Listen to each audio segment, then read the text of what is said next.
पोइ जेको मज़दूर तबिको आहे जेको तव्हां चओ त जेको मोस्टली टारगेट आहे हीट स्ट्रोक जो उन्हनि माण्हुनि खे छा करणु घुरिजे त उहे हीट स्ट्रोक खां बचे? बिल्कुलु छो त उन्हनि जो कमु आहे, उहे घर वेही नथा सघनि। मज़दूर तबिको आहे जेको ॿाहिरि स्कूल वेंदा आहिनि नंढा, ठीकु आहे, त हुनजी छुटी त न आहे, हुनजो कमु आहे, रोज़गार आहे, करिणो आहे, ठीकु आहे, त हुनजे लाइ इहा त नरम कपिड़ा पाइनि, सियारे जी समर जा जेको क्लॉथ्स थींदा आहिनि जेको हीट जंहिंमें एब्ज़ॉर्ब न थींदी आहे, लाइट क्लॉथ्स जेके वाइट कलर, ठीकु आहे, पेस्टल कलर, लाइट कलर, कारो कलर, डार्क कलर्स खे अवॉइड कजो। बिल्कुल ठीक आहे। जेको लाइट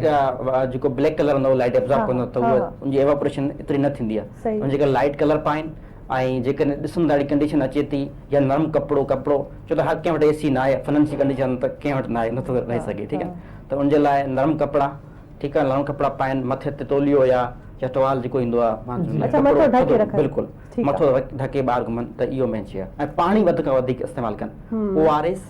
छो त वधीक नमका लॉस थींदा आहिनि। अच्छा, मतलब डेली बेस ते भी ORS पियनि, बेशक उन्हनि जो पेट ख़राब न बि हुजे, बेशक उन्हनि खे कोई बि न गर्मी जे मौसम में, पर वो डेली बेसिस ते पी छो त हीट लॉस वधीक थींदी आहे त नमकत वधीक लॉस थींदा आहिनि, त उनजे लाइ ओवरऑल रिहाइड्रेशन साल्ट लाज़मी उनखे ॿारनि खे जीअं स्कूल वेंदा आहिनि न त उनखे पेरेंट्स खे बि घुरिजे त हू पाणी जे अंदरि ORS मुख़्तलिफ़ फ्लेवर जूं ईंदियूं आहिनि हाणे, त हू ॿार न पींदा आहिनि त नमकिया वारी आहे, त ऑरेंज फ्लेवर में हुन सां गॾु रूह अफ़ज़ा मिलाए करे हू ॾेई सघंदा ॿारनि खे। यानी इहा बि तव्हां चओ था त मेथी आहे त अक्सर माण्हू चवंदा आहिनि जॾहिं पेट ख़राब हुजे त पोइ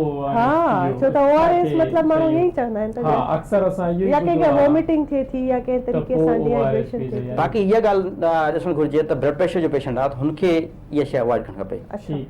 छो त ऑलरेडी ब्लड प्रेशर जो पेशेंट ORS खे अवॉइड करे, पर उन खां अलावा बि जेके तव्हां शयूं कयूं त मतलब मथो ढकणो आहे, लाइट कपिड़ा पाइणा, पाणीअ जो इंटेक घणो पाणी खे हाइड्रेट रखनि, छो त एतिरो माण्हू पींदा कोन, पर 8 खां 10 गिलास मैक्सिमम पीअणा आहे। न पर जेको माण्हू सन जो एक्सपोजर करे थो उनखे त पोइ नीड बि थिए थी, उनखे पाण आम माण्हू खे जेको एसी में वेठा आहिनि उन्हनि खे एतिरी उञ न लॻंदी आहे, जेको माण्हू ॿाहिरि कमु कंदो उनखे उञ बि लॻंदी आहे, इन करे पाणी जो इंटेक मुंहिंजे ख़्याल में घणो हूंदो त उहो प्रिवेंट